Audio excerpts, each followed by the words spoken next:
Let's graph this time a quartic polynomial function. So, kapag sinabing quartic, the highest exponent of the variable is 4. And it is expressed as ax to the 4th plus bx cubed plus cx squared plus dx plus e, where your e is your constant term. Okay, so let's try to graph the equation of y is equal to x to the 4th plus 2x cubed minus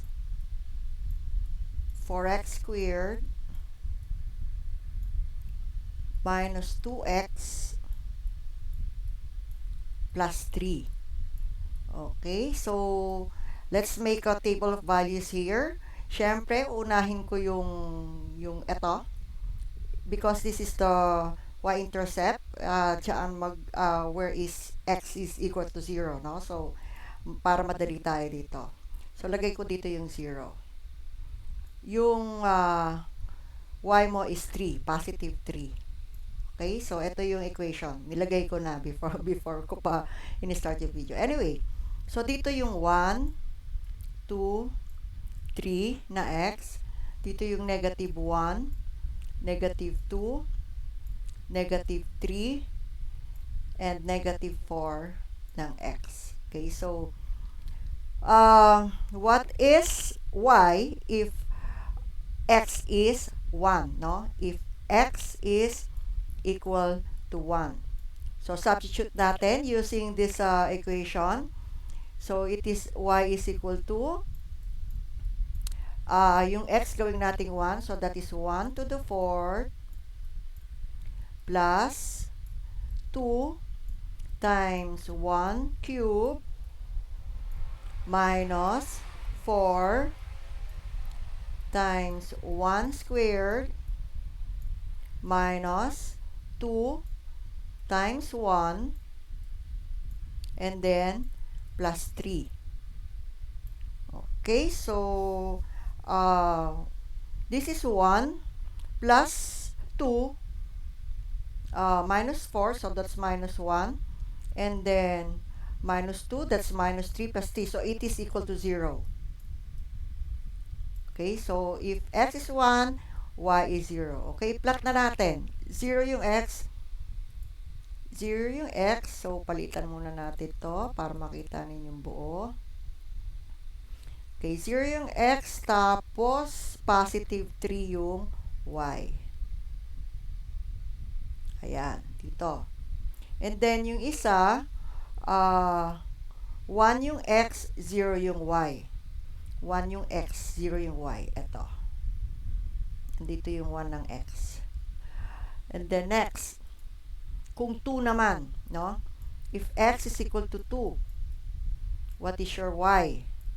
Okay, so magiging 2 to the 4th power to plus 2 times 2 cube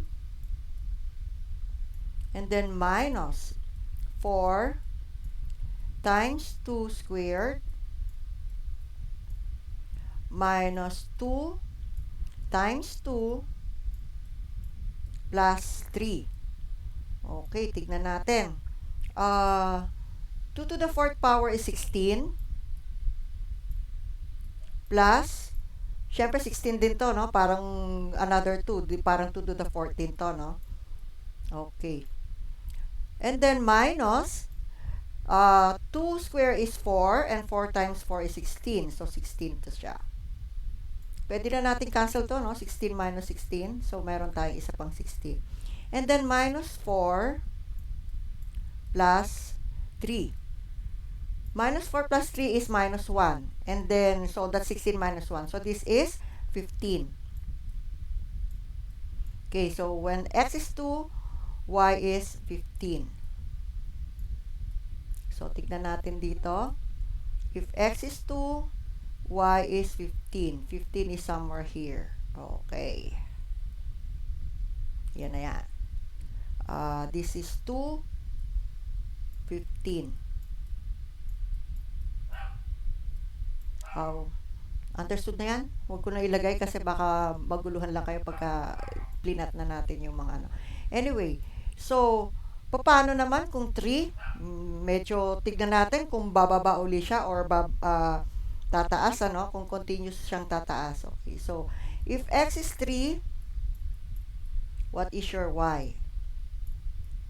So, magiging 3 to the 4th power to plus 2 times 3 cube minus 4 times 3 squared minus 2 times 3 and then plus 3. Okay, isa-isahin natin para malaman natin. 3 to the 4th, 27, okay, 81. So, this is 81 plus 3 squared is, 3 cube pala, sorry. 3 cube is 27 times 2, that's 56. Okay, mukhang malaki-laki to, no? Minus, 3 square is 9, and 9 times 4 is 36. So, 56 minus 36, 20 na to, no? Plus natin dito, 100, ano na. Anyway, and then minus 6 plus 3. Okay, minus 6 plus 3, this is minus 3. Okay, so this is 98. Okay, so, ibig sabihin, no, diretso na siyang pataas, no? Hindi na siya bumalik. So, 98. So, tignan natin dito. Hindi na natin mapaplat, no? So, ito yung 3. Ito yung 3, no? Yung positive 98 is somewhere dun sa taas doon, no? Nilagyan ko na lang ng arrow. Okay, so, next punta tayo sa left side ng table natin. Negative 1. Paano kung negative 1 siya? So, palitan na lang natin to, no? Gawin natin itong negative 1. Ito, negative 1, negative 1, negative 1, negative 1. Okay, so, tignan natin kung ano yung magiging y mo dito. Okay, wait, erase ko muna to. Okay, kapag na negative 1 to the 4th power, since even naman to, magiging positive siya. So, that's positive 1. Diba, nung last year, yun ang ano ko sa inyo. Kapag ang exponent is even ng negative number, magiging positive siya. Pero kapag add siya, negative pa rin siya. No? So this is, magiging negative to, so magiging minus to, no? Negative 2, minus 2. Ito, magiging positive siya kasi in-square mo, magiging positive, so minus 4 pa rin siya. And then ito, negative times negative, magiging positive, so that's plus 2. No, cancel na natin to, may negative 2 dito, may positive 2 dito. And then we have plus 3. Okay, 1 plus 3 is 4, minus 4, so that means it is also equal to 0. Kapag ka negative 1, 0 din. Okay, plot na natin. Negative 1, yung x, 0 yung, okay, so dito. Negative 1 yung x, 0 yung y. Okay. Next, kung negative 2, yung, burahin muna natin to dito. Kung negative 2 naman, yung x, ano yung magiging y? Okay, so, puro mga negative na tayo this time, no? Siyempre, iba yan kapag negative na siya. Kung ang x mo is negative 2. So, what is your y? Y is equal to negative 2. I take note, dapat may nakaparenthesis siya. That means, kasi iba pagka walang parenthesis, iba na ibig sabihin, no? To the 4th power plus 2 times negative 2 cube minus 4 times negative 2 squared minus 2 times negative 2 plus 3. Okay, so, negative 2 to the 4th power, magiging positive siya. Since 2 to the 4th power is 16, so 16 to, no? Okay, how about here? Magiging negative siya, no? Kasi this is a odd exponent. So, magiging minus na to, no? Minus 16. So, cancel na natin to. 16 minus 16 is equal to 0. Now, ito magiging positive. So, positive times negative, magiging negative. So, 2 square is 4. 4 times 4 is 16. Okay, so this time, magiging plus na to because negative times negative is positive. So, that's plus 4 plus 3. Okay, so that is negative 16 plus 7, which is negative 9. Okay, so negative 9 to. Kapag ang x mo is negative 2, negative 9 yung y. So, plot natin dito. Negative 2 yung x. Ito. So, negative 9 naman yung y dito sa baba. Okay, tignan natin kung diretso pa siyang bababa or tataas pa. Kung tataas pa siya, di ano pa rin natin siya, no? Negative 3 naman. If x is negative 3. Y is equal to negative 3 to the 4th power plus 2 times negative 3 cubed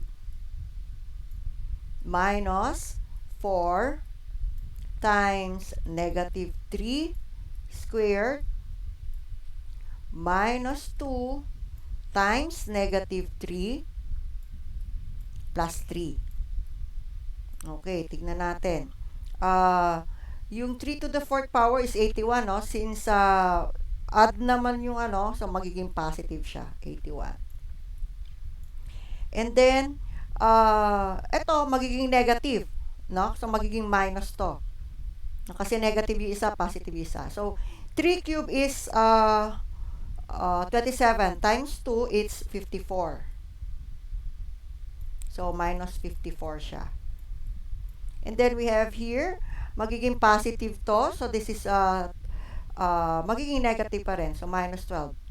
No, hindi minus 12. 3 square is 9 times 4, that's 36. Tinimes ko agad. Okay, anyway. So, ito magiging positive, no? Negative 2 times negative. So, this is plus 6. And then, plus 3. So, this is equal to 81 minus 54. This is 30.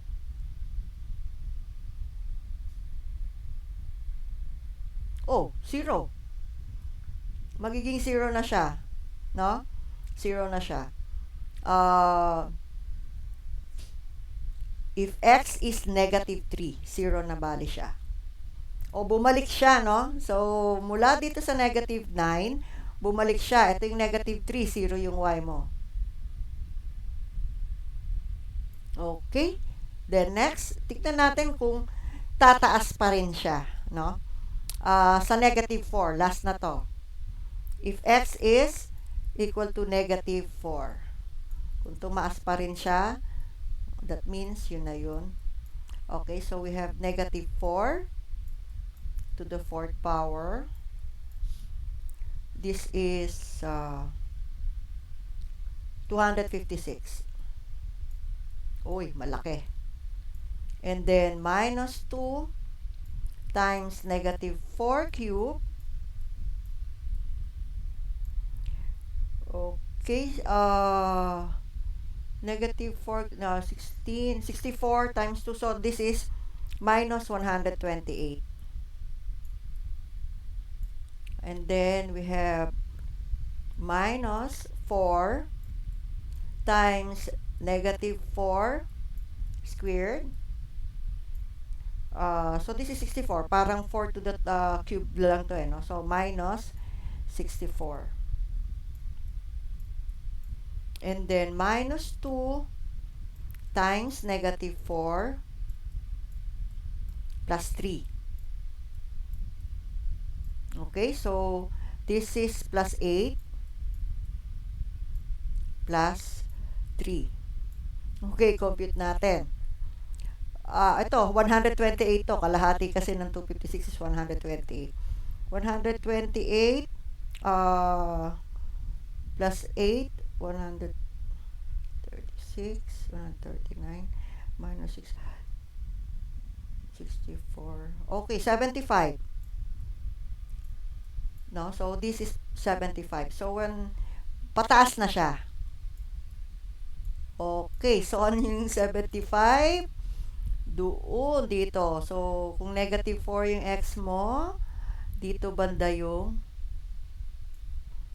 doon sa taas, no? Okay, so, i-drawing na natin. Gamitin ulit natin yung ibang kulay. So, mula rito, kunyari, galing na siya dito sa taas, no? Dali, palakihin ko para madali kong maano. Tapos, punta siya dito sa 2. Smooth curve dapat, ano? And then, ganyan. Dito. May pababa pa siya dito, no? And then, pataas. Hanggang dito sa dito. Yung 75. Okay, so ganyan yung magiging graph ng quartic, no? Parang W siya, no? Yun nga lang, okay, palitan ko para makita ninyo. Pa-W siya, kaya lang buluktot na W. Okay, so, makikita ninyo yung turning point niya dito. Asan yung turning point niya? We have it here. No? Isa, dalawa, tatlo. Okay, tatlo, no?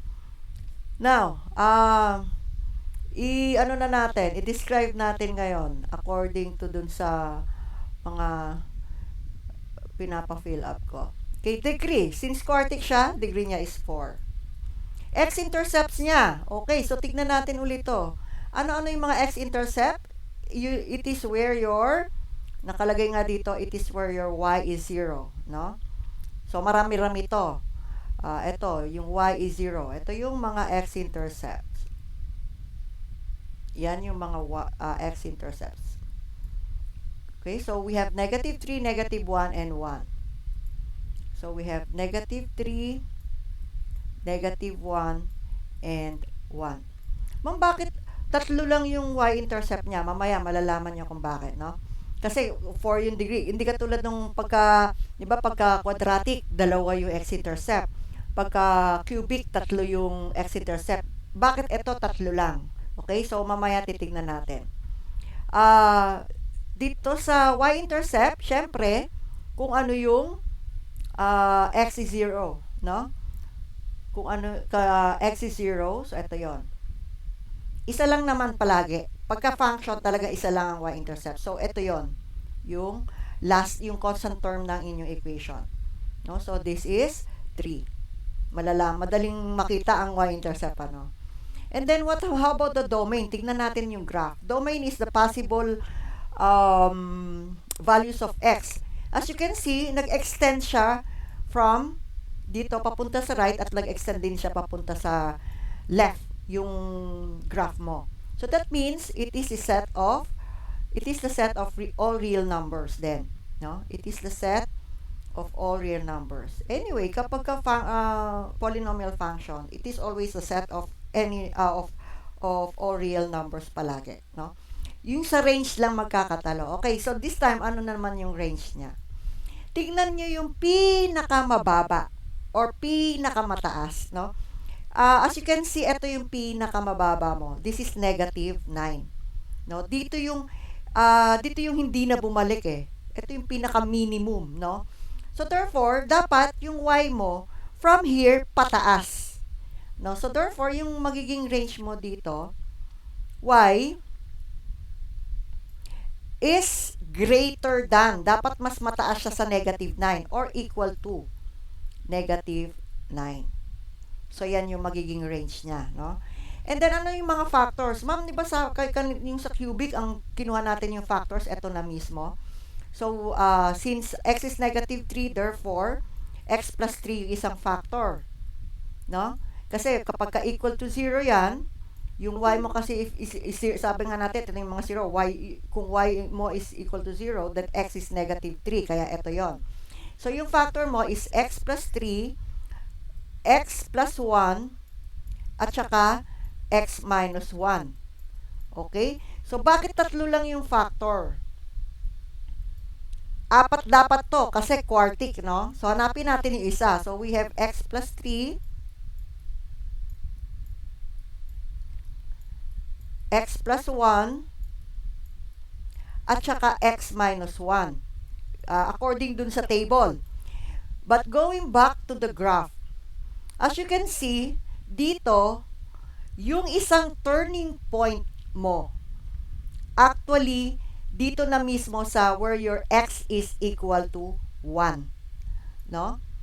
Ito. Yung x mo is equal to 1. So, that means, yung isang factor mo, so, ibig sabihin nun, yung x is equal to 1 mo, dalawang beses siya. So, dapat yung isang factor mo is also x minus 1. Dalawang x minus 1 yan. O, try nyo i-multiply lahat yan. Ang makukuha ninyong equation, yung original one. This one. No? But anyway, yun yung explanation doon. It's because nagkataon na dun sa isang turning point niya, nag-pass through siya doon sa where your y is equal to 0. No? Dito sa x-intercept niya. No, nag-pass through siya dito, yung isang. Pero kung hindi naman siya nag-pass through, tignan mo kung hindi siya nag-pass through, ibig sabihin nun, magiging 4 yung ano mo dito, no? Kung kunyari, for example, ganyan. Magiging 4 yan eh. 1, 2, 3, 4, no? Nagkataon lang na yung isa dito sa ano natin sa equation na to, nag-pass through siya dun mismo sa turning point niya, nag-pass through siya dito sa mismong x-intercept mo. Anyway, so yun yung explanation dyan kung bakit tatlo lang yung nandito sa table, no? Sabi nyo kasi, ma'am, dapat 'di ba tatlo rin yung x-intercept niya kasi nga quartic to eh. Ang degree niya is 4. And dapat yung factor niya 4 din, yung possible factor niya 4. Well, actually ito yung mga factor niya, no? Number of turns, tignan natin kung ilang beses siya nag-turn. Tinignan ko naman yung turning point. 1, 2, 3. So, we have 3. No? Number of turns, 3. Now, paano yung sketch nito? As you can see, positive yung leading term natin dito. So, magsimula muna tayo sa positive na leading term. Sabi ko nga, kapag negative yung leading term, kabaliktaran lang nito, no? Tignan mo yung right hand niya. The right hand is going up and also the left hand. No? Kung mapapansin nyo, kapag katulad nung sa parabola, yung sa quadratic, kapag positive, parehong nakataas yan. Kapag negative yung leading term, parehong nakababa. Ganon din dito sa quartic. Parehong nasa taas. No? Yung right hand and left hand mo, nasa taas. No? So, ang magiging sketch mo yan, pag ganyan, yung parang pa-W. No? Yung right mo, eto, pataas, and also the left. Ngayon, kapag negative naman, syempre yung kabaliktaran ng W. No? Pababa sila parehas. Ganyan. Okay, so, siguro naman alam na ninyo kapag yung to the 5th degree, kung ang degree naman is 5, i-summarize natin. Tingnan nyo yung graph. Kapag positive, magsimula tayo sa linear function. Kapag positive, ang right hand mo nasa taas. Yan yung positive. No? Kapag negative, yung right hand mo nasa baba. Ito. So, negative to, etong blue positive. Yung right hand nasa taas, yung left hand nasa baba. Ganon din kung titignan mo sa lahat ng ADA, no? Ito tatandaan nyo, bago ko i-ano dyan. Kapag ka-add yung exponent, add yung highest exponent. Okay, ano-ano yung mga add ang exponent? We have the linear, yung linear, ano pa? Yung cubic, at saka yung kapag ka nasa 5 degree, no, na yung function. Ayan, mga add ang exponent niya. Asahan nyo, opposite yung direction ng right and left. Kung nasa taas yung right, nasa baba yung left. No? Tignan, yun yung sa linear eh. Yung sa cubic, di ba pag ganyan ka? Pag ganyan yung ano nyo? So, nasa taas yung right, nasa baba yung left. So, siguro mamaya makikita nyo na kung 5 degrees, ano. Anyway, isa-isahin natin. Kapag ka-even naman, ito, kapag ka-add din ang exponent, tatandaan nyo din, ano yung domain and range. Yung domain and range mo dito, magkaparehas, all real numbers. Kapag ka-add yung exponent, no? So, para sa linear, cubic, and yung sa 5 degree, all real numbers yan, pati yung range mo.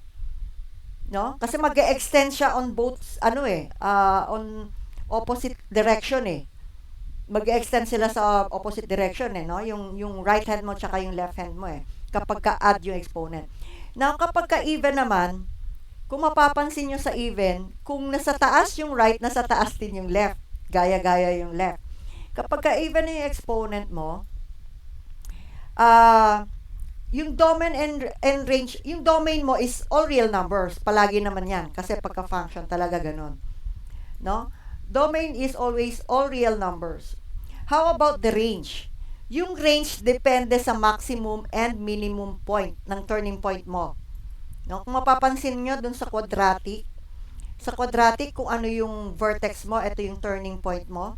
Doon lang yung, kung pataas siya, ito yung minimum.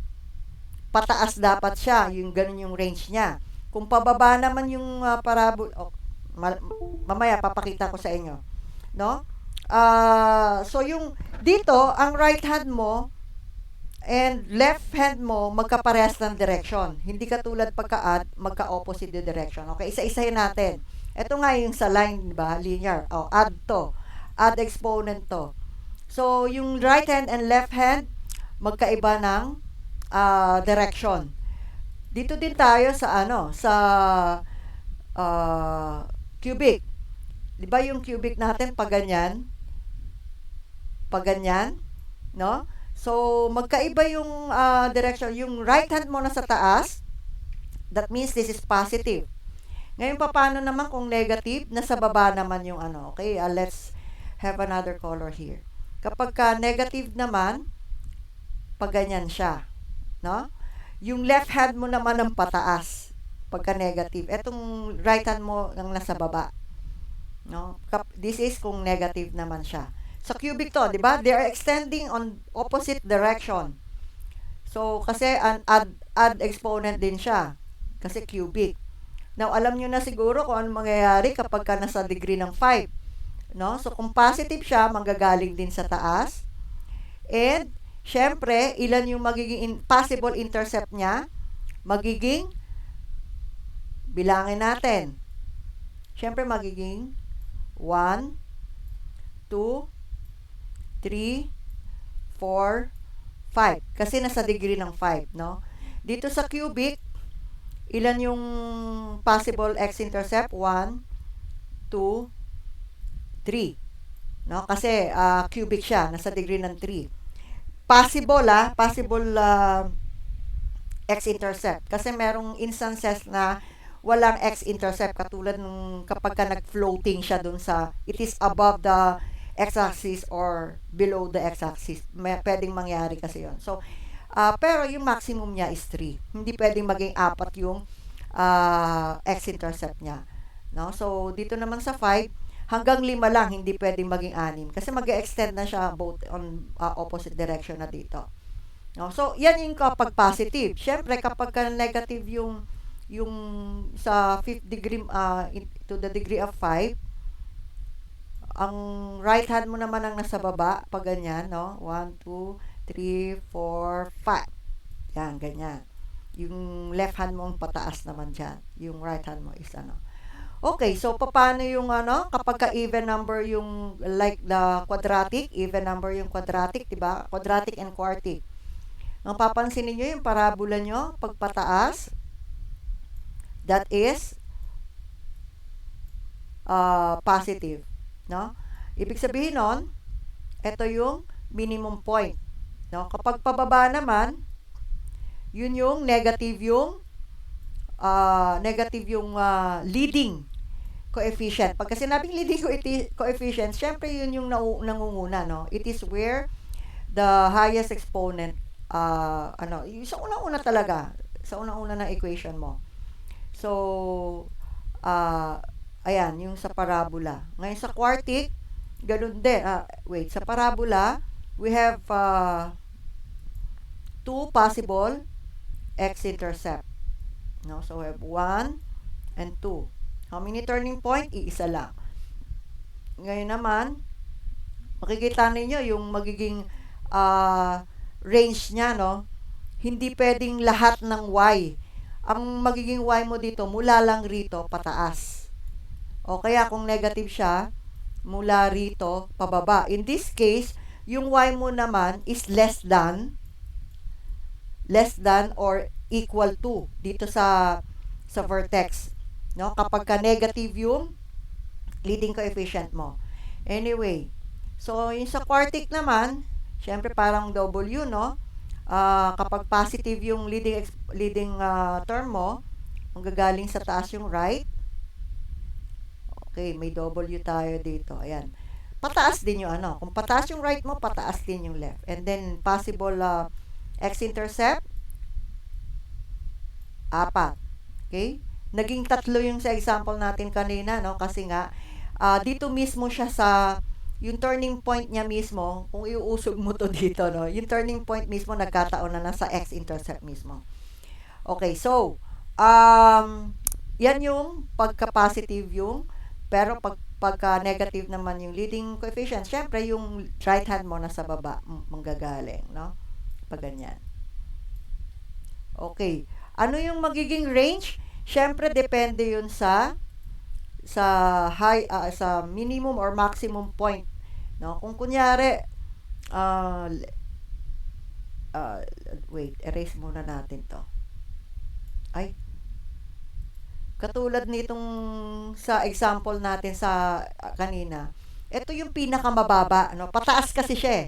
Ito yung pinakamababa. Kaya yung magiging range niya mula rito pataas, no? So, ibig sabihin nun, if, even number tong quartic eh. So, kapag ka-even number, ang range niya depende sa maximum or minimum point, no? Ng graph mo. Okay? So, that's it. I hope nakatulong to sa inyo sa para masagutan ninyong mabuti ang inyong learning activity sheet.